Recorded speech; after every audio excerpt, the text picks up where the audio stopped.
nature nut, I'm not afraid to admit. I'm wild about the wild things and I'm proud of it. I'm just a simple case, open and shut. No doubt about it, I'm a nature nut. Today we'll go bird watching, tomorrow we'll catch toads. The next day we'll take photographs of bugs along the road. I never get the feeling that I'm in a rut. That's why I'm a nature nut. Well, I'm a nature nut, I'm not afraid to admit. I'm wild about the wild things and I'm proud of it. I'm just a simple case, open and shut. No doubt about it, I'm a nature nut.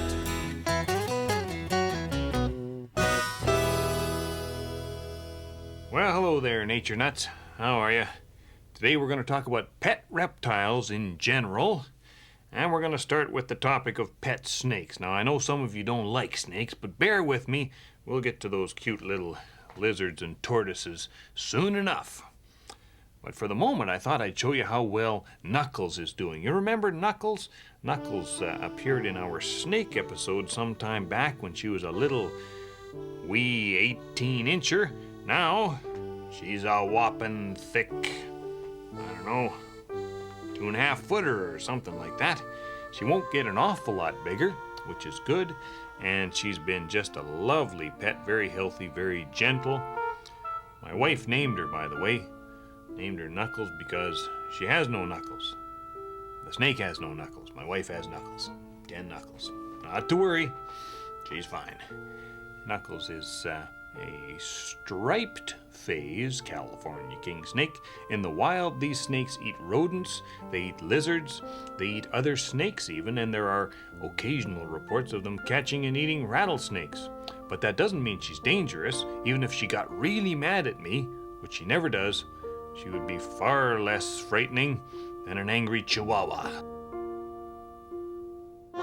King snakes come in a variety of color patterns in the wild, and even more have been bred in captivity.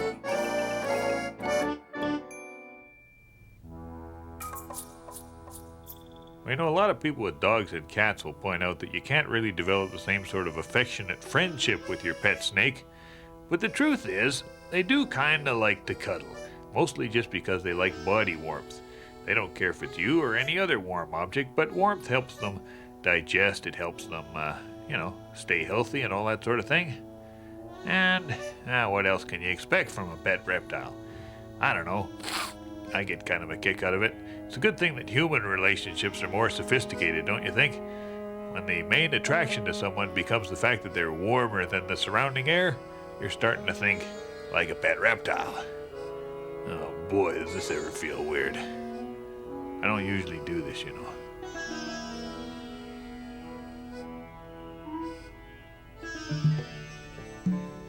So I call this snake Brown Eyes, and Brown Eyes is a true python. Don't let the fact that it's a very small python fool you. I'm not sure if it's a male or a female, but it's got all the regular python features: a stocky python body, a thin python neck, the arrow-shaped head that typifies the pythons, and a beautiful pattern on the scales. You know, each species of python has its own characteristic pattern, and they're all camouflage patterns. This pattern works very well in the grasslands of Africa, where these ball pythons are native. I want you to look at her upper lip, or his upper lip as well. See those little pits there all along the lip? Those are for sensing the body heat of small mammals. They can hunt in total darkness and know exactly where the mice are. Another exciting little python feature. Oh, and you know why they're called ball pythons? If they're scared, they'll roll up into a tight little ball and protect their head. But as you can see, Brown Eyes isn't scared of me at all, so I don't think we're going to see the ball thing, at least not today. So, you know, some species of python get to be absolutely huge. The Burmese and the Indian pythons, they'll top 20 feet.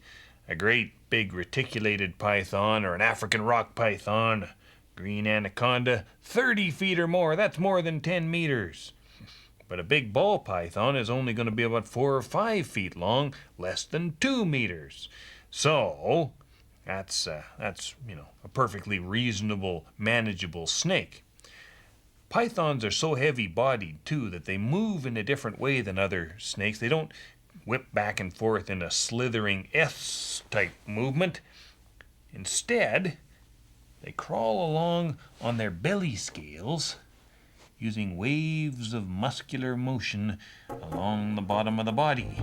It gives a very smooth, very slow, graceful method of locomotion. It's one of the most elegant sorts of animal movements in the natural world.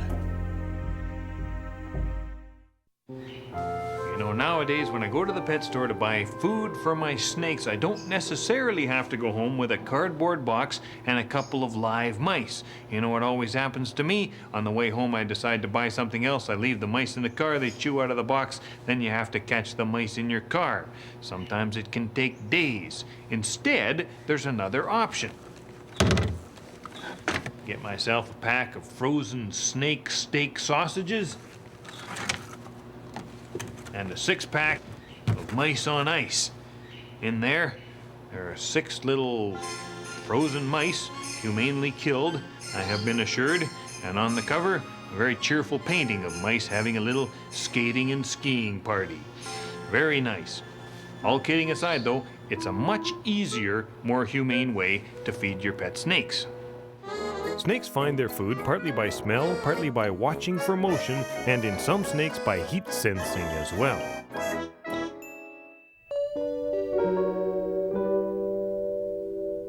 Let me show you how you prepare your mice on ice. You just peel open your little 6-pack, long-handled forceps,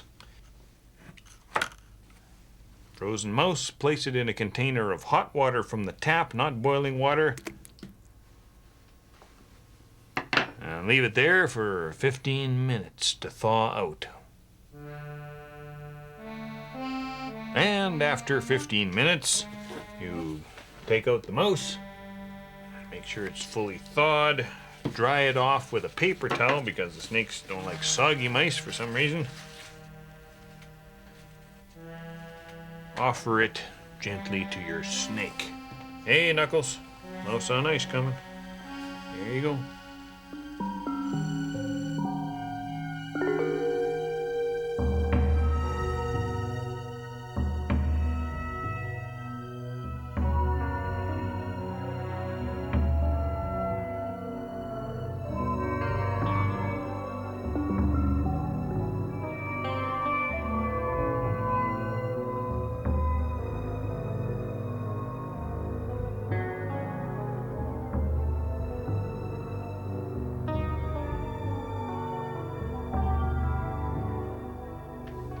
Well, it's quite amazing, isn't it? It's always weird watching a snake eat.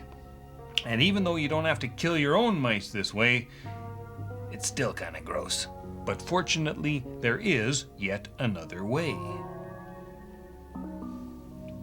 Well, here's the thing that I'm really interested in. They're called snake steak sausages, and it's sausages for your snake. It's something you can feed your pet snake that doesn't look anything like a dead mouse. Now, isn't that nice? It looks more like something they'd feed you on an airplane. You just warm it up in either hot water or in the microwave. Be careful if you use the microwave though. You don't want to get it too hot. You don't want your little snake to burn its mouth. And then you just offer it to the snake with your long-handled forceps. And I find with little brown eyes here that the snake will look at the sausage for some time before it actually decides to eat it. And you have to be, just have to be a little bit patient. And apparently younger snakes are more likely to learn to eat these things than our older snakes. But they're specially formulated and they're full of all sorts of good things for snakes. And they're also free of parasites as well as bones and hairs, which, if you're a snake, absolute luxurious food. Beautiful. The beginning of true domestication of pet snakes. Many snakes, like other domesticated animals, reproduce in captivity, come in various breeds, and eat prepared foods.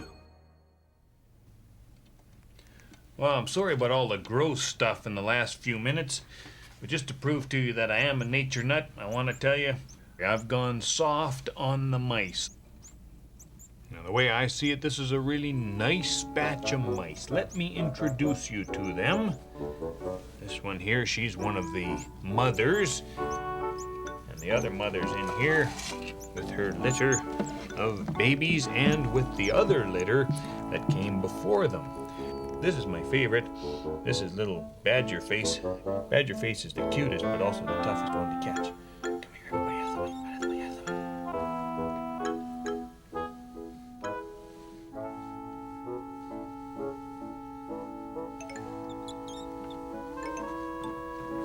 Isn't that a cute mouse? Lovely mouse. There is, by the way, one very good reason why mice are not as good as hamsters and gerbils as pets. Hamsters and gerbils in the wild, well, they're desert animals. And the thing about a desert animal is it has to conserve water. And what that means is that hamsters and gerbils have very dry poops. Mice don't have to have dry poops. And hamsters and gerbils, they don't pee as much as mice do either. The truth is, mice do smell a bit, especially male mice. You're better off to keep female mice, and you're better off to clean your mouse cage as often as possible. All right, little Badger Face? Yeah, little stinker.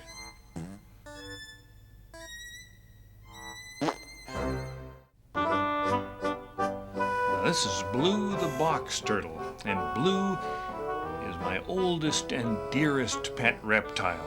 I got Blue about 16 years ago, and Blue looks exactly the same now as he did 16 years ago. Who knows how long Blue is going to live? Now, Blue's a three-toed box turtle, probably from the southeastern United States somewhere. And, well, he's a great turtle. What can I say? Intelligent, alert, and very gentle. In the summertime, I used to let Blue have the run of the house. He was a house turtle, and that worked out very well. In the wintertime, put him in the winter quarters so that he didn't get too cold and accidentally hibernate. This tank, he's got heat lamp, a UV lamp for full spectrum light. He loves to eat dog chow and various sorts of fruits and vegetables. Generally, he'll eat anything that we'll eat, except they don't like citrus fruits very much. He's been very good. He's only had one bad moment. That was years ago. It was the time I accidentally mistook him for a pair of socks and kicked him into the laundry basket. I thought he might crack his shell, but he was fine. I just had a sore foot for a couple of days. I don't think he'll get the run of the house this year, though, because we've got a new baby in the house. Box turtles, like any other turtles, they can carry salmonella bacteria, so you don't want your baby finding those little box turtle poops and eating them by mistake. It's a good way to catch salmonella bacteria. Want to see a baby picture, by the way? Got one right here. There's little Jessie. Isn't he a cutie? When Blue finds out about Jessie, he's gonna be some jealous. Box turtles have a single hinge on the underside of their shell, the plastron, and they can close their shell very tightly. Well, you know, I do feel a little bit bad about Blue the box turtle because Blue was a wild-caught turtle, and, you know, the wild may be running out of box turtles. It's a better, much better thing to get a captive-born box turtle. Now, I wished that I could have shown you someone raising captive-born box turtles in their basement. I couldn't find anyone here in sunny Alberta in the wintertime who is doing that, but they are doing it at the Valley Zoo. And my pal here at the zoo tells me the time has come to take a different approach toward your turtles. Here at the zoo, they've not only got box turtles breeding and laying eggs. The eggs haven't hatched yet, but they've got good fertile eggs. And they're also breeding another sort of turtle here, the red-footed tortoise. Red-footed tortoises are great big things. They were once very popular as pets, but too many of them were taken from the wild. So now they're protected. If you live in a place where it's legal at all to have a red-footed tortoise, you're going to have to get one that was born in captivity. To hatch the tortoise eggs, keepers at the zoo use an incubator in which the eggs are placed on a bed of moist vermiculite. Temperature and humidity are carefully controlled, and the progress of each embryo is monitored with a candling light.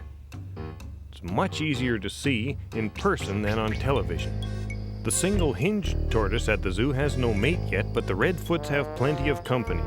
Tortoises, by the way, are members of a single family of land-dwelling turtles, the Testudinidae.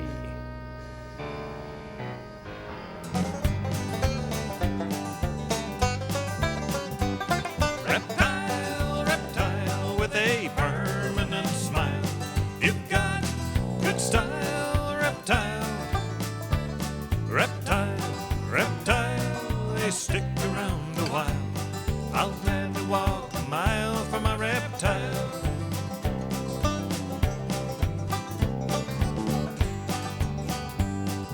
Some folks, they have dogs and cats, and someday I might try it. Me, I love my reptiles, so doggone cute and quiet. A biker has his python, he is a real tough guy. Late at night he sings to it a tender lullaby. Reptile, reptile with a permanent smile. You've got good style, reptile. Reptile, reptile, stick around a while. I'll gladly walk a mile for my reptile.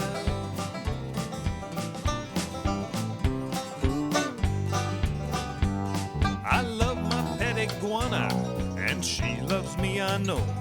We have the kind of friendship you never quite outgrow. I used to have a gecko, then one day he went whoops. He might still live here, 'cause sometimes I find his little poops. Reptile, reptile with a permanent smile. You've got good style, reptile. Reptile, reptile, they stick around a while. I'll gladly walk a mile for my reptile.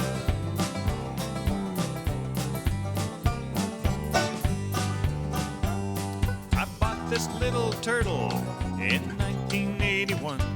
Someday I will bequeath him to my future great-grandson. My reptiles seem contented, living in a tank. For food and water, heat and light, they've got me to thank. Reptile, reptile with a permanent smile. You've got good style, reptile. Reptile, reptile, they stick around a while. I'll gladly walk a mile for my reptile. I'll gladly walk a mile for my reptile.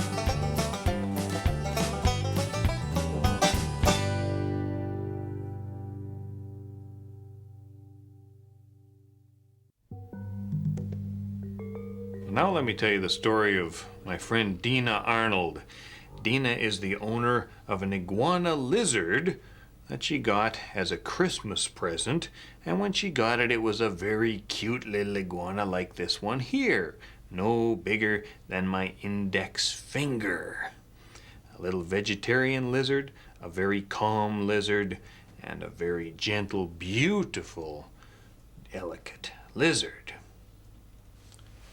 She's a very good animal keeper, and she keeps excellent records. Here's a graph of the first 5 months of Iago's life. And as you can see, Iago started about 80 grams. And then by the time May came around, she was 6 times, more than 6 times her original weight. Well, now 3 years have passed, and Dina Arnold is no longer the owner of a cute little baby iguana. She's now the owner of a full-sized rainforest monstrosity.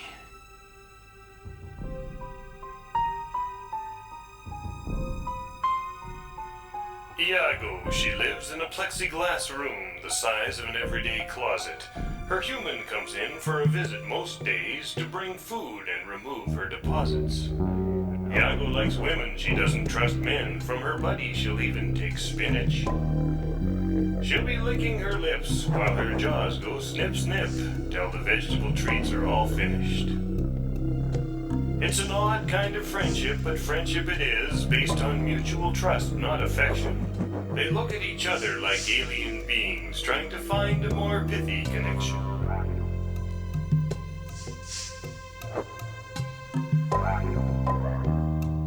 Iago is scaly, exotic, and green. She could put you right out of commission. Yet the woman who feeds her looks deep in her eyes and sees glimpses of true recognition.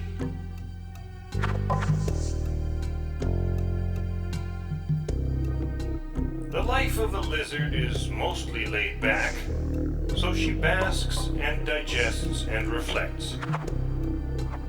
While the time spins away, she awaits the next day, when her human will visit her next.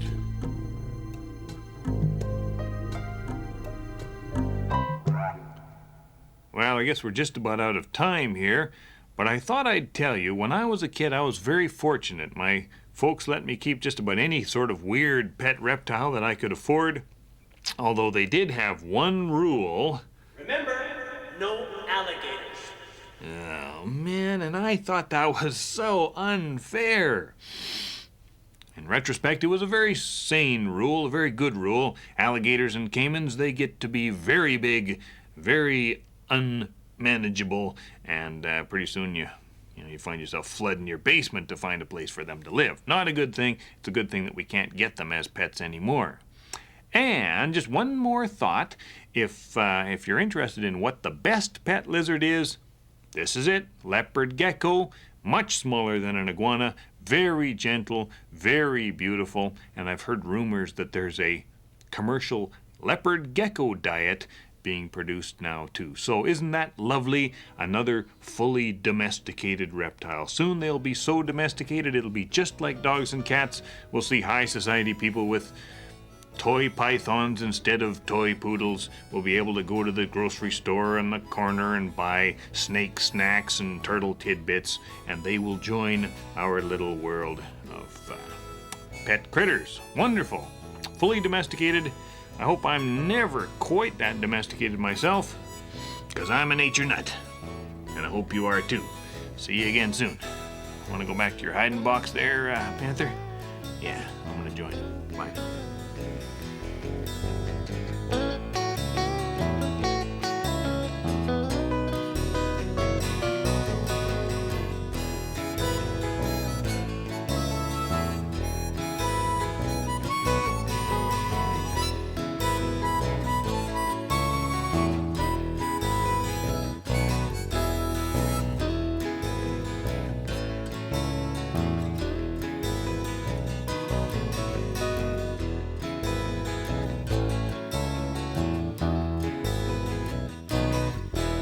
Same time each and every week, uncensored and uncut.